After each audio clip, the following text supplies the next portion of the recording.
तो देखिए प्रगति, कल का इंतजार तो सबको है जब हमें 2024 के रिजल्ट पता चल जाएंगे, लेकिन एक बार रिकैप कर लेते हैं कि भाई 2019 में क्या रिजल्ट रहे थे और उसको एक बार जान लेते हैं। ग्राफिक्स के जरिए बताते हैं कि 2019 में देखिए क्या स्थितियां बनी थी और ये आंकड़े आपके सामने आए हैं 2019 के, जहां 303 सीटें बीजेपी ने जीती थी और 52 कांग्रेस ने और अदर्स को उस समय मिली थी 188 सीटें। तो बीजेपी ने अपने दम पर बहुमत हासिल किया था और 2014 से भी बेहतर प्रदर्शन उस वक्त बीजेपी ने किया था। बिल्कुल 2019 के नतीजे आपको बता रहे हैं। देखिए आप फ्लैशबैक में आपको लिए चल रहे हैं, जहां बीजेपी को 303 सीटें मिली, कांग्रेस को 52 और अन्य के खाते में 188 सीटें आई।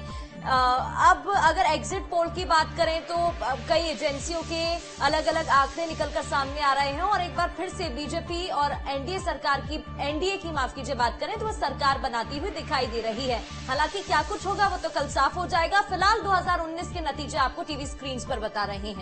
बिल्कुल, ये जो नतीजे हैं ये 2019 के हैं और बीजेपी के सामने यही एक टारगेट भी है कि इसको तो पार करना ही है, लेकिन कैसे जो बीजेपी ने अपने लिए 370 का लक्ष्य रखा है उसको वो पा पाएगी या नहीं, और एनडीए का जो 400 पार का है। और इसमें देखिए बहुत कुछ निर्भर करता है मध्य प्रदेश से कितनी सीटें आ रही हैं, क्योंकि 29 सीटों का ये राज्य है जहां पर पिछली बार एक तरफा मुकाबला था और 28 सीटें बीजेपी ने जीत ली थी। और मुझे लगता है कि मध्य प्रदेश और छत्तीसगढ़ से बीजेपी को उम्मीद भी है। हालांकि कांग्रेस की कोशिश है कि कैसे भी जो मार्जिन है उसको बढ़ाया जा सके, लेकिन बीजेपी को काफी उम्मीदें हैं मध्य प्रदेश और छत्तीसगढ़ से। 29 सीटें यहां पर लोकसभा की, भारतीय जनता पार्टी को 28 सीटें मिली थी और कांग्रेस को सिर्फ एक सीट जो कि छिंदवाड़ा थी। अन्य का खाता भी नहीं खुला था। 2019 के नतीजों की बात कर रहे हैं हम। और ये देखिए कुछ और ग्राफिक्स भी अब दर्शकों के सामने हैं और ये बात हो रही है छत्तीसगढ़ की, धान का कटोरा, और इस प्रदेश ने भी दिल खोलकर समर्थन किया था बीजेपी का। 9 सीटें यहां पर मिली थी और 2 सीट कांग्रेस यहां पर, एक बस्तर की और एक कोरबा की। ज्योत्सना महंत और दीपक बैज जो है उस वक्त यहां से जीत पाए थे। बाकी सभी सीटों पर बीजेपी के जो कैंडिडेट हैं वो जीत कर आए और कांग्रेस के इस बार कई दिग्गज जो हैं मैदान में हैं, चाहे पूर्व मुख्यमंत्री भूपेश बघेल हों, पूर्व गृह मंत्री ताम्रध्वज साहू हों और इसके अलावा आबकारी मंत्री कवासी लखमा हों, पूर्व आबकारी मंत्री। तो कई दिग्गज हैं जिनकी साख इस चुनाव में दांव पर है और कांग्रेस ये मानकर चल रही थी कि बड़े नेताओं के मैदान में होने से कुछ फायदा मिलेगा। और चुनाव आयोग की किस तरह की तैयारियां हैं, बाहर किस तरह का माहौल है, ये भी जानने की कोशिश करते हैं। हमारे 2 सहयोगी इस वक्त जुड़ गए हैं, ग्वालियर में मौजूद हैं इस वक्त विनोद, और अतुल हमारे साथ भोपाल से जुड़ गए हैं। सबसे पहले अतुल बताइए किस तरह की चुनाव की कल तैयारियां हैं।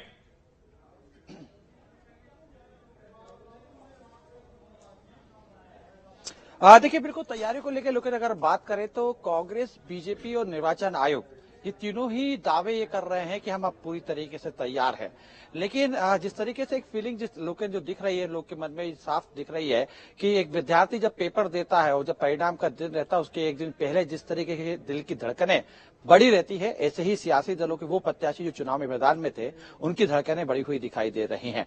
देखिए स्पष्ट है निर्वाचन की तरफ से तो ये कहा गया है किस तरीके तैयारी की गई। सुबह 8 बजे से जो है गिनती शुरू हो जाएगी। सबसे पहले पोस्टल बैलेट की गिनती होनी है। तमाम गर्मियों को लेके अपनी जो बंदोबस्त की बात की, तमाम बातें सामने रखी है मुख्य निर्वाचन पदाधिकारी अनुपम राजन ने। बीजेपी की तरफ से भी यही कहा जा रहा है कि हम पूरी तरीके से तैयार है और मतदान जो मतगणना केंद्र है वहां पे हमने अपने अभ्यर्थियों को सुबह 7 बजे से पहुंचने की हिदायत दी गई है और तमाम जो अभ्यर्थी हैं जो इस समय वहां पे मतगणना केंद्र पे रहेंगे उनको ट्रेनिंग भी दी गई है। कांग्रेस भी इसी प्रकार का ही कुछ दावा कर रही है कि हमारी भी पूरी तैयारी है और दोनों ही प्रदेश मुख्यालय पे जिस तरह अब से थोड़ी देर पहले जब यहाँ पे दोनों ही जगह पे मैं गया बारी बारी से लोकें तो देखने को यही मिल रहा है कि दोनों ही नेता उत्साहित भी दिखाई दे रहे हैं। कांग्रेस में जिस तरीके से हमने देखा रंग रोगन के साथ साथ ये दावे किया गया कि करीब 1 कुंटल लड्डू का हमने ऑर्डर कर दिया है और बेहतर परिणाम 2019 से होंगे। और तो भाई बीजेपी भी यही दावा कर रही है कि इस बार जो एक सीट 2019 में बच गई थी वो इस बार भी उनके पाले में आ जाएगी और 29 की 29 लोकसभा सीटें उनके पास रहेंगी। देखिए दोनों के ही दावे हैं लेकिन राजनीतिक समीकरण और सियासी फिजाओं में इस समय जिस तरीके से हम देख रहे हैं, अलग अलग तरीके से अलग अलग समीकरण हमें दिखाई दे रहे हैं। खासतौर पे बीजेपी के लिए उत्साहित करने वाले हैं। एग्जिट पोल भी बता रहे हैं कि किस तरीके से बीजेपी बढ़त की तरफ आगे एक बार फिर से बढ़ रही है, और 2019 में जिस तरीके से उन्होंने करिश्मा कर दिखाया था, एक बार फिर से मध्य प्रदेश में उसी प्रकार का करिश्मा करने का एग्जिट पोल इशारा भी कर रहे हैं। हालांकि पूर्व अनुमान है और कुछ घंटे अब शेष बचे हैं कि तय हो जाएगा कि आखिर बीजेपी। लेकिन जरा ये भी बताइएगा, अगर हम कल के दिन की बात करें तो इलेक्शन कमीशन ने क्या कुछ तैयारी की है वो तो आप बता ही रहे हैं, लेकिन दलों की बात करें, पार्टीज की बात करें तो उनकी तरफ से भी वॉर रूम्स बना लिए जाते हैं जहां वो भी नजर रखते हैं मतगणना पर। उन लोगों की तरफ से क्या कुछ तैयारी की गई है?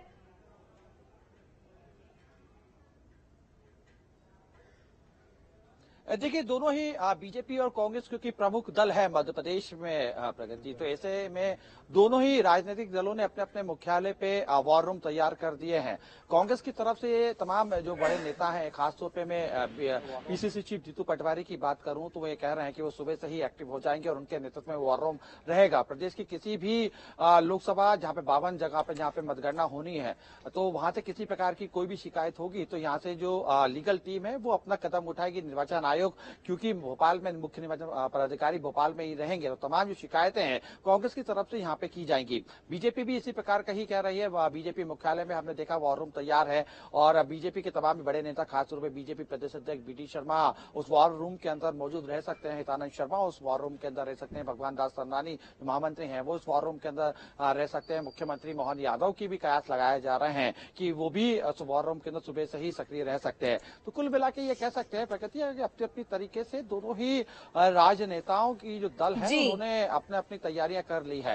निर्वाचन की तरफ से हमने जिस तरीके से आपको बताया था कि निर्वाचन ने यही पूरा दावा किया है। बिल्कुल, अंकुश भी हमारे साथ जुड़ गए हैं, लेकिन उससे पहले विनोद, ग्वालियर के कई बड़े दिग्गजों की साख दांव पर है। कल ये दिग्गज दिल्ली से मॉनिटरिंग करते हुए नजर आएंगे या ग्वालियर में मौजूद रह सकते हैं कल? बिल्कुल, देखिए ग्वालियर चंबल अंचल की अगर हम चारों सीटों की बात करें, लोककेंद्र तो गुना सबसे हाई प्रोफाइल सीट, उसके बाद ग्वालियर, मुरैना और भिंड, इन चारों ही लोकसभा सीटों को लेकर अभी कांग्रेस तो लगातार उम्मीद कर ही रही, लेकिन बीजेपी पिछली बार की तरह इस बार फिर से अपना परिणाम दोहराना चाहती है। फर्क सिर्फ इतना है कि ज्योतिरादित्य सिंधिया पहले कांग्रेस के कैंडिडेट थे, इस बार वो भारतीय जनता पार्टी के हैं। पिछली बार वो इलेक्शन हार गए, इस बार उन्हें अपनी पुरानी जीत को बदले के रूप में उम्मीद नजर आ रही है। कहीं ना कहीं देखिए, जिस तरह से ग्वालियर में बड़े नेताओं की बात आपने पूछी, तो निश्चित तौर पर ज्योतिरादित्य सिंधिया की कल ग्वालियर पहुंचने की संभावना है, क्योंकि वो शिवपुरी जिले में अगर जीत जाते हैं तो अपना प्रमाण पत्र वहां से हासिल करेंगे, तो उससे पहले वो ग्वालियर आ जाएंगे और ग्वालियर से शिवपुरी पहुंचने में लगभग 1.25 घंटे का समय लगता है। तो जाहिर सी बात है 3-4 बजे के आसपास वो यहाँ से निकल सकते हैं, तब तक वो ग्वालियर में ही रहेंगे और पूरी अपने कार्यकर्ताओं से, अपने एजेंटों से ताजा जानकारी लेते रहेंगे, टेलीविजन सेट को देखते रहेंगे, लोगों से बात भी करते रहेंगे। इसी तरह विधानसभा अध्यक्ष नरेंद्र सिंह तोमर की भी कल ग्वालियर ही रहने की संभावना है, क्योंकि देखिए उनकी भी प्रतिष्ठा इस चुनाव में दांव पर है। वो भले ही टिकट लेकर चुनाव मैदान में न हो, लेकिन ग्वालियर, भिंड और मुरैना तीनों ही टिकट केंद्रीय मंत्री रहे और विधानसभा के अध्यक्ष नरेंद्र सिंह तोमर के खाते के बताए जा रहे हैं कि क्योंकि ये तीनों ही कैंडिडेट उनकी अपनी पसंद की हैं। तो ऐसे में बड़े दिग्गज देश के जो हैं वो दोनों ही नेता ग्वालियर रहने की संभावना है। जैसे जैसे परिणाम आते जाएंगे वैसे वैसे कहीं ना कहीं इनकी भी उत्सुकता बढ़ती रहेगी, और उत्सुकता तो देखिए सबसे ज्यादा इस समय जनता की है, क्योंकि जिस तरह जिला कलेक्टरों से बात हुई है, सबका ये मानना है कि कल इस समय तक देश की तस्वीर साफ हो जाएगी, मध्य प्रदेश की तस्वीर साफ हो जाएगी कि देश में आने वाली सरकार किसकी होगी। और जाहिर सी बात है ग्वालियर चंबल अंचल को हमेशा केंद्रीय मंत्रिमंडल में अवसर मिलता रहा है।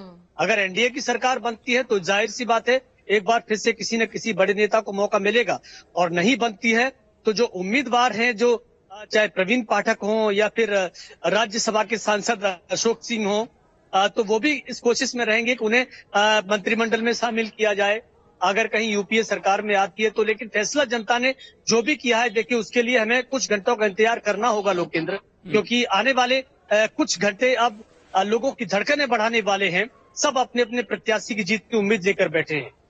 निश्चित तौर पर, और मुझे लगता है ना सिर्फ ये जो इम्तिहान की घड़ी है सिर्फ राजनेताओं के लिए बल्कि आम जनता के लिए भी है, क्योंकि उन्होंने वोट दिया है मुद्दों को देखते हुए। अंकुश भी हमारे साथ जुड़ गए हैं। अंकुश, अगर छत्तीसगढ़ की हम बात करें तो वहां पर क्या कुछ तैयारी आप देख रहे हैं? कल बड़ा दिन है, इलेक्शन कमीशन की तरफ से क्या कुछ तैयारी की गई है?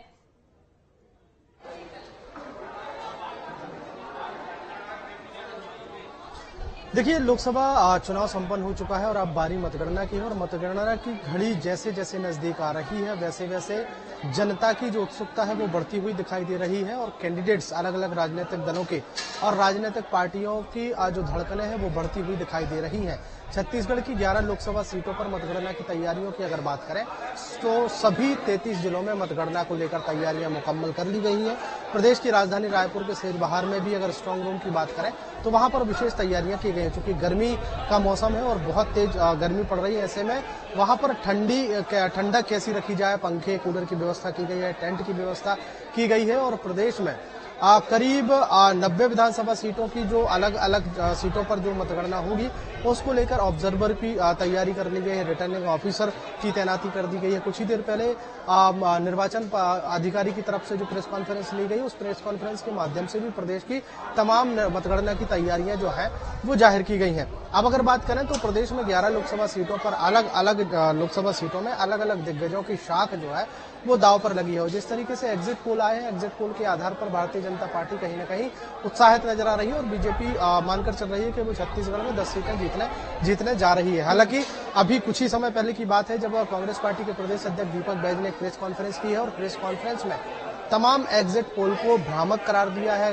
झूठा करार दिया है और आरोप ये लगाया है कि ये मोदी पोल है। जब 4 जून को मतगणना होगी तो उसके बाद दोपहर बाद जब नतीजे आना शुरू होंगे तो कांग्रेस पार्टी को इंडिया गठबंधन के साथ 295 सीटें मिलने जा रही हैं। ये कांग्रेस पार्टी के प्रदेश अध्यक्ष दीपक बैज का दावा है।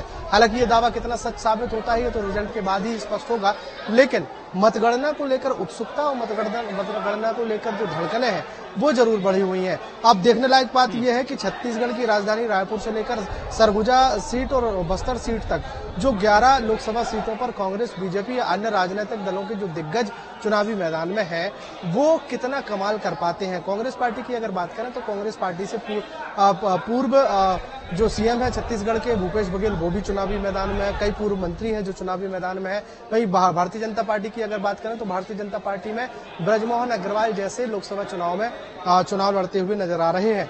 ब्रजमोहन अग्रवाल की एक तस्वीर की बात करें तो राजधानी रायपुर की सड़कों पर मंत्री और भारतीय जनता पार्टी की तरफ से लोकसभा के जो प्रत्याशी हैं ब्रजमोहन अग्रवाल, उनकी जीत की अग्रिम बधाई के बैनर पोस्टर जो है अभी से राजधानी रायपुर की सड़कों पर सजा दिए गए हैं। ये कॉन्फिडेंस का है या ओवर कॉन्फिडेंस का है ये तो रिजल्ट के बाद ही पता चलेगा, लेकिन इन तमाम तस्वीरों के बीच अब जो इंतजार है वो बहुत कम बचा है और बहुत कम समय बाद सुबह 8 बजे से जब मतगणना शुरू होगी तो सबसे पहले पोस्टल बैलेट और डाक पत्रों की गिनती होगी। उसके बाद 8:30 बजे से ईवीएम मशीन खुलना शुरू होंगे। चूंकि ईवीएम मशीन से गिनती उसका इंतजार है। हमारे साथ विनोद भी जुड़े हुए हैं। विनोद, एक चीज और दिलचस्प रहती है कि जश्न की बड़ी तैयारियां शुरू होती हैं।